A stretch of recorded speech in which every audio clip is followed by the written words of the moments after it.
Змены на беларуска-украінскай мяжы пачалі дзейнічаць сёння з поўначы па кіеўскаму часу. Абмежаваны ўезд іншаземцаў і асоб без грамадзянства на тэрыторыі Украіны на участку адказнасці брэсцкай памежнай групы.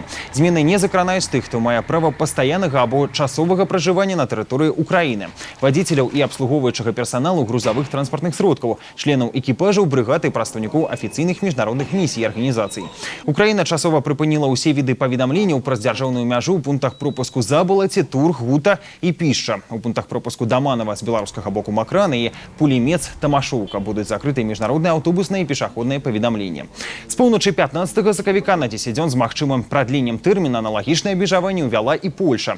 Спыняецца міжнароднае авіа- і чыгуначнае паведамленне. У польскіх пунктах пропуску спыняецца афармленне ў Белавежы. Уезд на тэрыторыю Польшы дазволены яе грамадзянам, а таксама іх мужам, жонкам, дзецям і тым, хто знаходзіцца пад апекай грамадзян Польшы. Беларусам з картай паляка, грамадзянам з правам пастаяннага або часовага знаходжання на тэрыторыі Польшы, кіраўнікам дыпламатычных місій, персаналу дыпламатычных і консульскіх устаноў, а таксама членам іх сем'яў, вадзіцелям транспартных сродкаў для перавозкі тавараў. Пры гэтым новаввядзенні не абмяжоўваюць выезд краін суседак грамадзян Беларусі.